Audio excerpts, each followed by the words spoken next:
pleased to be here with this week's guest, Ray Tatten. Now, Ray, you're a friend, an old friend, a writing friend that I've had for, it seems like forever, certainly for as long as I've been in the area. And I am delighted to welcome you because, as usual, you are doing a lot of writing and you have shared with me some of the things that you have done both on YouTube and that you have available on Amazon. And one of the reasons that I really wanted to bring this to our viewers is, of course, this year with the pandemic, you know, we're all looking for gifts that are easy to get online, that are reasonably priced, and that really will give somebody some holiday cheer. So first of all, welcome, Ray. Hello. Thank you. Thank you very much, Lex, for having me. I've been looking forward to this. I enjoy talking to you. And as I do to you. So tell me about the latest things that you've been doing and what's out there for people to listen to and read. Well, when was it? I guess it was fall. There you go. It was this fall. I took a course. It was a short story intensive. So with Winona went at the Seven Bridge Writers Collaborative in Lancaster. I've been going there for a number of years. So this was a more intensive course. It was like 8 weeks. And the first week was, okay, try to observe some people and come up with 2 sentences. You know, that was easy. And then the next week was, okay, take those 2 sentences and try to interpolate that and kind of make a story. So that wasn't too bad. So that progressed until the last week was supposed to be, the culmination was a 4,000-word short story. Mm-hmm. Now, the people in the course were bringing their own work, and they were working on that, and it was very interesting. So I was like, I might not go to the last week. I don't feel like I want to sit down and write 4,000 words. That's a lot of writing. So then I had the idea. I have this novel, Moving Willie, that we're going to talk about today. And I have some sections in it. I was wondering what I learned from the short story formula. I wonder if I could take that and compress it and make it into a 4,000-word short story and see if it held up. So I was kind of lazy about it, but I worked at it from that way. And I started thinking, oh, this is coming out pretty well. And so when I took it to class, the teacher, Winona, was just really enthusiastic about it. So that really made a big difference. I've been looking at these words for 10 years. So now she's seeing it for the first time and she's saying, this is really a good story. So it was a short story. So I sent it out to 5 or 6, 7 or 8 actually literary magazines, and one of them published it. Mm-hmm. The Adeline Literary Magazine there in Lisbon and New York. So they published it, but I figured I want to publish it too. So I made a book. I made an ebook. It's very easy to do. So I made an ebook and I made a print book and I posted it on Amazon. And then, as I was saying earlier, I've been kind of dabbling. I wanted to do some recording of the things that I've written. And I really wasn't happy with the way it was going. So I figured, let me just try to record it myself. Patrick, my son, had some software, so it came out pretty well. And I posted it up on a YouTube channel that I have. So I've been getting a lot of positive comments about that. So that's one of the big projects that I've completed. And we are, of course, posting all the links to that. And, you know, yesterday when I listened to that on YouTube, really, Ray, I was just so pleased. Over the years that I've known you, how you've developed your voice, both as a writer and as a reader. But you said something interesting that I'd like to come back to. You said these were words that you'd be looking at for 10 years that you'd written. And one of the things that I think is happening with the pandemic right now is people are saying, okay, what can I do with my time? And of course, one of the things that people come up with so often, there's 2 things. There's cooking, but I think we've all made as many sourdough loaves as we can possibly make. And then there's writing. And I'd really like to focus on that with you because although I know this is not really pandemic related because you've done this for years, but how does one get going in that? How does one start to write or start to formulate these thoughts that have been in one's brain, as you say, sometimes for decades, and turn that into something? What advice do you have for fledgling writers? Well, maybe the best way to answer that is to tell the story that you've heard before on how I got started. Very different than everybody else. When my daughter was 8 or 9, she wanted to take horseback riding. So I found a stable and I started taking her on Saturday morning. And I grew up on a farm. So I'm patting the ponies, and I mean, the ambiance of the barn and the smells and the sounds, and it was coming back to me. I didn't realize it at the time, but it was there. So along about that time, I lost my job. So I had all this mental energy that I didn't realize I could have. No job. What am I going to do tonight? So I went to the library and I sat in on a book critique group, and you facilitated it. You I remember that. And so there was about 8 of us, 6 or 8 of us there, and we went around the room, and you said, "What makes a good story?" And everybody was kind of a little bit reluctant to talk, and I raised my hand. I said, "A character and a problem." Very good. That's right. Now here's a blank piece of paper. We're going to start our own story. She passed it out. So I'm thinking, I think I should get up and run. This isn't what I signed up for. Yeah, but it was about 7:30, and I'm thinking, well, maybe I can tough it out and they won't get to me at the end. So I look around the room, everybody's writing like crazy. I mean, people had stories to tell. And I'm sitting there, like I said, I'm thinking maybe I should leave. So I'm like, all right, let me try something. So I reached for something that I just said, the barn, and I put down a sentence. That's no good. Put down another one. That's not too bad. Put a third one down. Well, that should go with that. Yeah, that part I should put on the front of that. So I fiddled with it for about 15 minutes.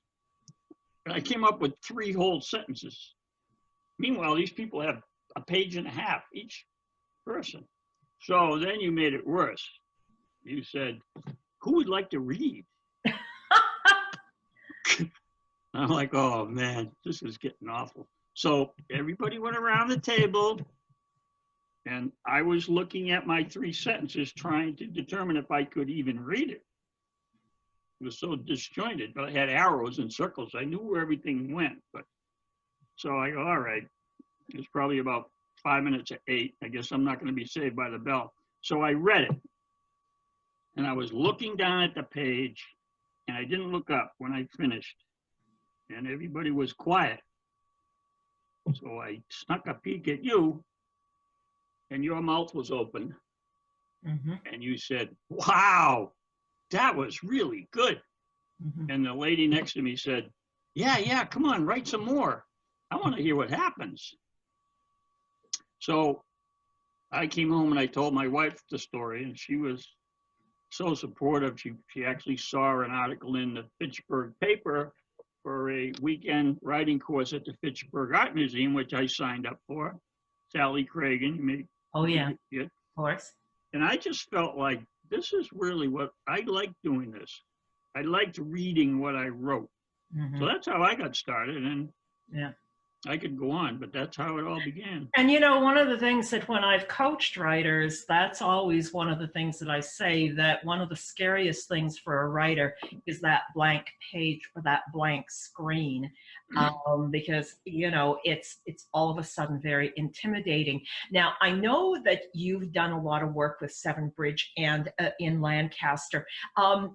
Do you, what is your feeling about working with groups like Seven Bridge, and they seem to have given you a tremendous amount of both support and education in what you do? I cannot say enough good things about that group, and I found it. I didn't find it, my wife did, quite by accident. I've been going, it's been 5+ years now, and I've got some friends that are in it that I've told about it, and they're in it, and the programs are getting more programs, they're in like 7 or 8 libraries now, all virtual.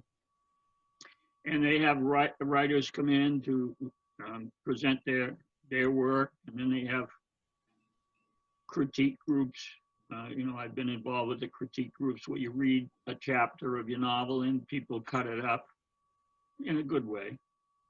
And now I'm in a group that I enjoy. I used to be with Winona quite a bit, and she would give you homework with a prompt, and I would do the prompt and take it to class. So in that sense, you had time to fine tune it. Then I'm in a different class now, lately, with Lucinda Bowen, who you sit down, she gives you a few prompts. You can write whatever you want, but she gives you prompts to help. And then you write for 25 minutes. Then you go around the room, 6 or 8 people, and you read what you wrote. And the nature of that class is everybody's supposed to be positive. Ray, I like that part you wrote about that. I'd like to hear more about that. So that's the way that group goes. So it's very back to advice. Just start writing. Right.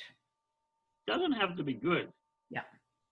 I think that's one of the things that, people get lost in is the inner editor. Like, you feel that everything that you put down needs to be, perfect. It needs to be ready for publication, but that's right. how the process works. Right. You know that. Yeah. Yeah. And then you're afraid, what are people going to say about that? Yeah. Then once you get by that and you get some positive reinforcement, it's like, you just go. What can I write about now? So what can people find now on Amazon? And we will have the links up on the screens so people can go into this, so you don't need to read those off. But what is available of yours for people to read and listen to? Okay.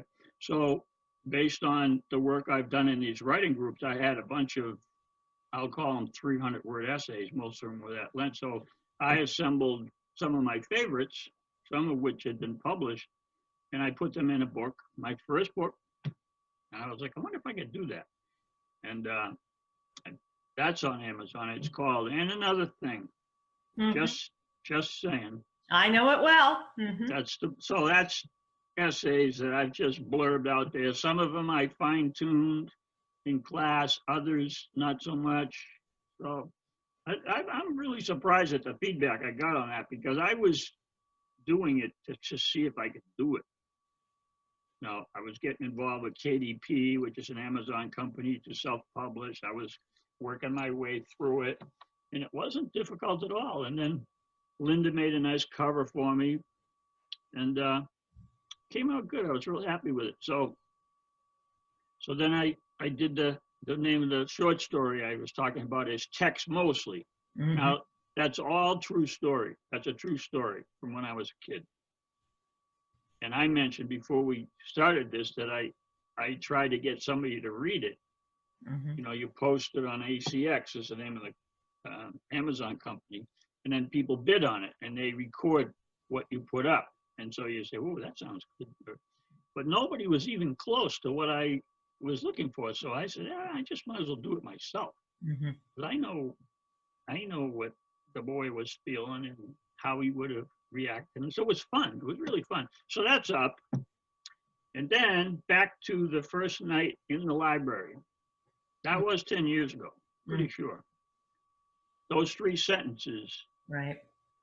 Then I kept writing and writing. And geez, maybe I should tell about, when I went to parochial school that year. Maybe I should tell about that. And I kept coming up with ideas to write about.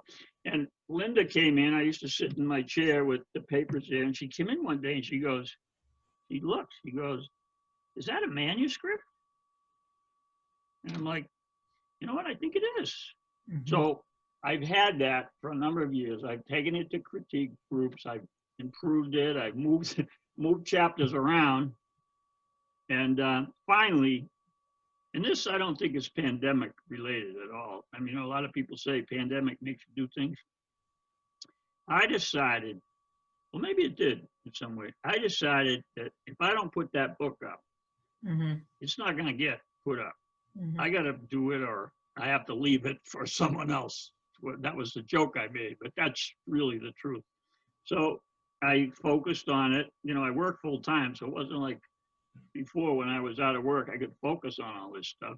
So, you know, I dabbled at it. I kept pushing it along, pushing it along. I got a nice cover and then I put it together. So that's up now. That's called Moving Willie. Mhm. And it's the first three sentences plus another 72,000 words. So That it's a came pretty, up afterwards. And you just raised an interesting thing that I was going to say to you too, that you've done all of this while you've been employed full time. And of course, you have a family and a home to maintain and a puppy dog that you walk, I know. And so you have all of these other commitments of life as well, but you have still managed to do this. And I think that is fantastic. well, I think if you're enjoying something, it's not really something that you say, how'd you find time for that? I mean, you find time if you Right. enjoy it, you know. Yes. Yeah. So I wanted to hold that. You know, you're going to put it. I wanted to hold this book. There you go. There it I wanted is. to hold it, and There you so it's not gone with the wind. I know that, but it's there. It's done. And now I can move on to something else. So, And isn't it a wonderful thing to hold in your hands something that is published and oh something yeah, you've done? It really is. You know, Ray, one of the things that I really do miss with this pandemic is getting together with you and other writers to workshop things and whatnot. It has been such a delight speaking with you. And I really do urge our viewers, these are wonderful ideas for Christmas gifts and even just your own reading. Ray's stories are just fantastic. Ray is a longtime resident of Sterling, and just to see that growth, as you say, from that first workshop 10 years ago, to see what you've developed and what has grown has been just fantastic. So I really do wish you and your family a wonderful holiday. thank you, thank you. Same to you. Same to you. Thank you. And to our viewers as well, so lovely to have spent this time with you. This is my last news clip for 2020, the year that I think a lot of us will be glad to see out the door. Yeah. And I wish all of our viewers a very happy holiday season. And now it's back to the studio or remote or wherever you are, Victoria and Emmanuel. Thank you.